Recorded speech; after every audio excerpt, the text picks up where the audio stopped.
And welcome back to the Financially Simple Experience. As a business owner and as a coach for business owners, now for 30 years as a business owner, almost 20 years working with business owners, there's one area of our business that frustrates us, and that is marketing. When we deal with marketing, many times we as business owners know our product, know our service, know our customer, but we don't understand how to communicate or how to entice or how to relate the value that we have within our product or service to our ideal customer. And so when we deal with this concept of marketing, it just becomes frustrating. To many of us, marketing is this theory that if I spend $1, I should receive $1, and if I don't, then it's a waste of our money. As we talked about in the last episode, we should look at our marketing as a return on an investment. We're investing into the ultimate 8-figure exit. Now, last few episodes, we've been talking to financial advisors, and I'll continue that because so many people reach out to me who are financial advisors seeking business help. But the content of today's episode, as all the others have been, is directly applicable to you and your business. Perhaps, just perhaps, you find yourself dealing as a business owner with this thing of marketing. And it's like, it's so frustrating. Today, I want to deal with how to master your marketing. You know, for those of us who don't understand marketing, what we will do is often run out and hire a marketing firm. And when we're talking with a marketing firm, we'll say things like, I want to accomplish X with Y. And then whenever we see some time later, maybe it's a month, 6 months, a year later, we get disheartened, frustrated, dissatisfied with the results of the marketing firm has yielded us.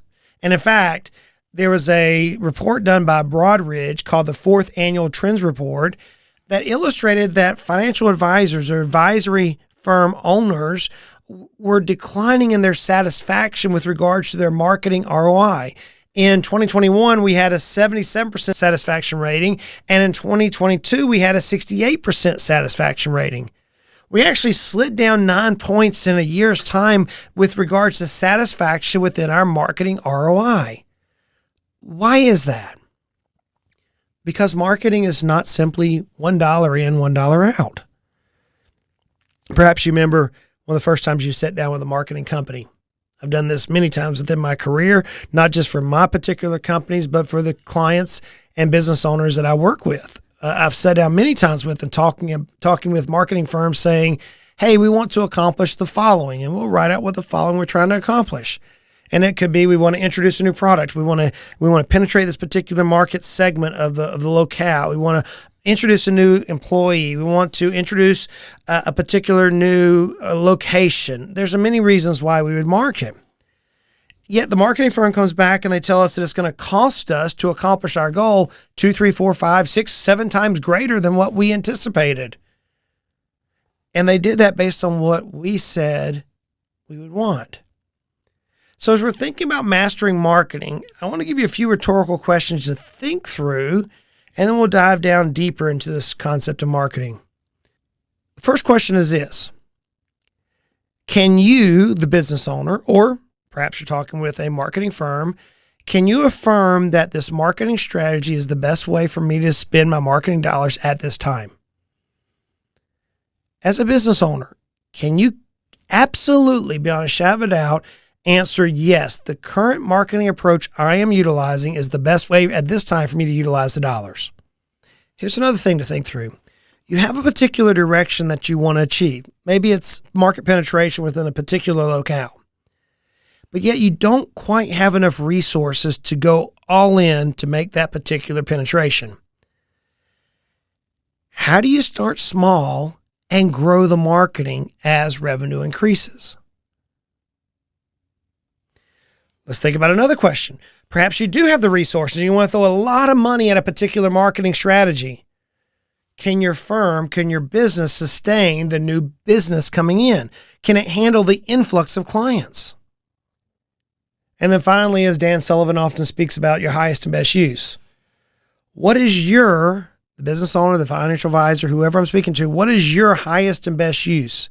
Should you DIY this, or should you engage a marketing firm? There's a challenge that we often deal with, this dichotomy, this wrestling that we often deal with as business owners, and that is this: How do I know I'm getting the return on my investment? Broadridge report illustrates that 1 in 5 advisors don't even attempt to measure their marketing ROI. And if you don't know your ROI, as we spoke about in the last episode, then how in the world can you determine if the marketing approach that you're taking is the right approach? As you look at marketing, I'm going to pull us back to a defined marketing strategy, a defined marketing plan. A strategy, a plan, whatever your term is paramount. How many dollars are you spending? What are you trying to achieve? How are you going to achieve it? Etc. We spent a lot of time talking about the P's of marketing on the podcast.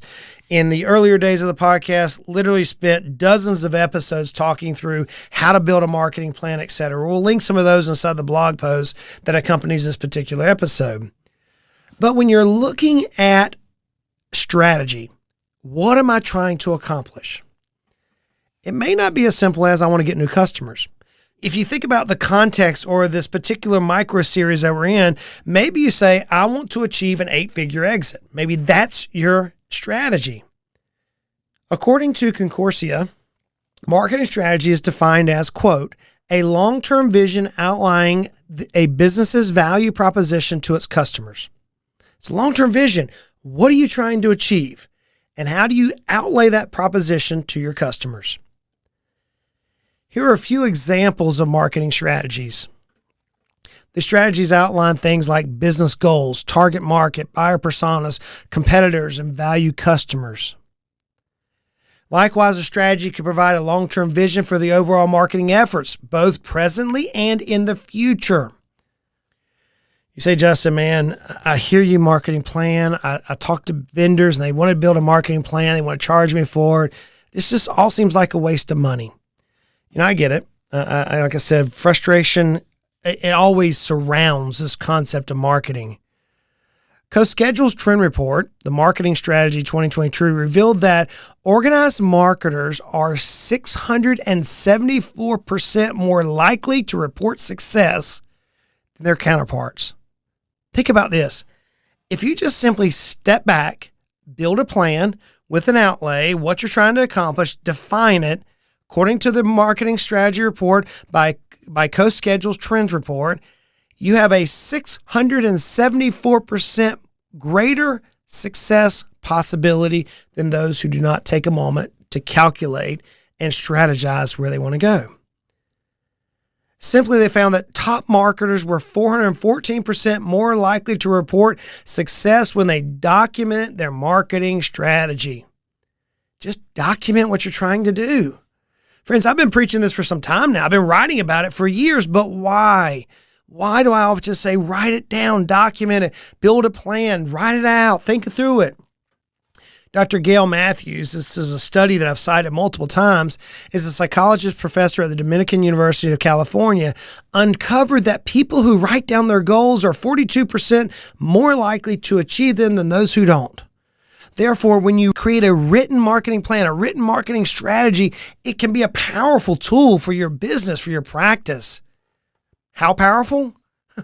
Let's look at a few stats here. 87% of firms, financial advisory firms with defined marketing strategy, are satisfied with their marketing ROI versus just 61% of those without. 76% said they are confident about meeting practice goals. In contrast, only 43% of firms without a written strategy felt the same. Firms with a written strategy onboarding the average of 41 new clients in the past 12 months compared to just 17 of those who have no written strategy. Advisors with a defined marketing strategy are generating 2x the leads, 5.6 leads from their website each month compared to those who don't have a written strategy.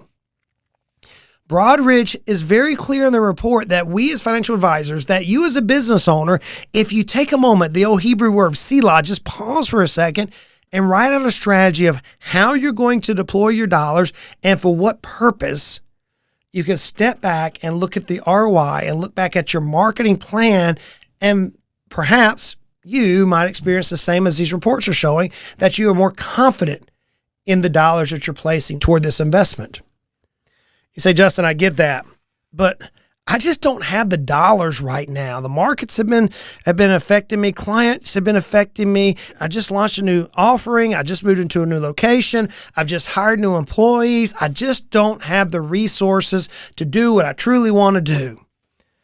Friends, that is not uncommon. Business owners that I've communicated with now for 20 years, and perhaps you're yourself, often feel like it's an all or nothing game. That this idea of marketing is, if I don't have enough dollars to go after it, then just a small amount of money is not going to help me. I can remember when I first started marketing my business, I talked to a marketing consultant and I was going to spend $200 a month. And that $200 may have well been $1 million a month at that time. $200 a month. And this very wise individual paused and she said, let's do what we can with what we got. See, I could have taken the approach until I got to $10,000 a month or $5,000 a month. I'm not going to market. But there are some things we can do. We can start small and actually begin impacting. Here's some examples. Social media. 71% of consumers who have had a good experience with a brand's social media presence say they are likely to recommend a brand. Think about that. Friends, it doesn't cost a lot of money to pick up a smartphone like an Android, or as I often call it, a dumb phone like an iPhone. It doesn't take a lot of money for us to pick those up and shoot a recording or snap a photo and put some text on it. We can do that. My 9-year-old back in the day used to do it with my phone. I'm like, how'd you do that? And she was teaching me years ago how to handle social media and just use very low cost ways in order to impact customers. So social media is not a bad way. Another one is content marketing. The Marketing Minute reports, quote, 82% of marketers are actively investing in content marketing. Content marketing, things like this video, this podcast, my social media channels, writing a book, writing a white paper, giving a speech, content marketing. Demand Gen revealed that although 32% of respondents say they are overwhelmed by the amount of content available, a majority, 44%, say they are typically consuming 3 to 5 pieces of content before engaging with the business. That's right. Your very customers that you desire, that you know you need in order to grow your business to the next level, your very customers that you want to work with are consuming 3 to 5 pieces of content that hopefully you're putting out before they engage with your firm. Are you just simply writing a post? Are you on LinkedIn writing a blog post, letting people see the content that's in your head or within your company? You should. It doesn't cost a lot to do this. In my own life, I've dealt with content now for years. I can remember sitting at a computer, sitting in a little office and writing 17 ways to save taxes in 2017. I remember writing that and doing the research and spending hours crafting this, using all the various tools at that time to draft this particular document, finding the right picture to set as the anchor picture within the document, and posting it on LinkedIn. And then I was set back. The next day, saw that thousands of people had read or shared or commented, people I'd never known. Out of that particular blog post, doors were opened. And I began seeing that content marketing was our future, and it is our future even today. It's sharing our thoughts, sharing our ideas, and attracting the tribe of people that adhere or that share in those same thoughts or ideas. And through my own career, my own journey, I could see where I began very, very budget friendly, very low cost. And toward the end of my journey, it was, whoa, I'm spending how much money on marketing? Holy cow. Marketing works, friends. But here's something that's interesting. As you begin to increase your marketing spend, you must protect your reputation. See, you reap a harvest where you place an emphasis. If I go out in my garden and I plant some corn, I'm not going to get okra. It's just not going to happen. If I plant corn, I'm going to get corn. If you market, you will at some point receive a client. But what if your marketing really works? What if it really works? Can you handle the influx of clients? Do you have a team and systems and processes already written out so when that prospect reaches out through whatever venue they're going to reach out through, that you can provide them an exceptional, best-in-class client experience? You see, if you don't, then all the dollars you're spending to create that marketing content, create the marketing, gain that prospective lead could be devastating to your business and your reputation. Studies show that 58% will never use a company again after one negative experience. And 48% who had a negative experience will tell 10 plus people. I get it. You can't make everybody happy. I've been in business and I've managed to tick off more people than I care to. And it's not the desire to make people angry. It's candidly, I'm just bullheaded sometimes. And I knew the mission that I was on. Tried to create the customer experience, but in fact, many times the customers and the customers or the prospects that we were attracting weren't the right fit for our company. And they left and they told 10 plus people. Can't help that. But what you can do is you can do all within your power to create a plan, not just the marketing plan, but the inbound plan, how you're going to handle these prospects, train your team, build the collateral, and move forward. You see, all of us in the financial advisory space should be navigating toward industry norms. No matter what business you're in, you should be navigating toward the industry norms. At some point within your life cycle of your business, you will have disposable cash, and other times you will not have disposable cash.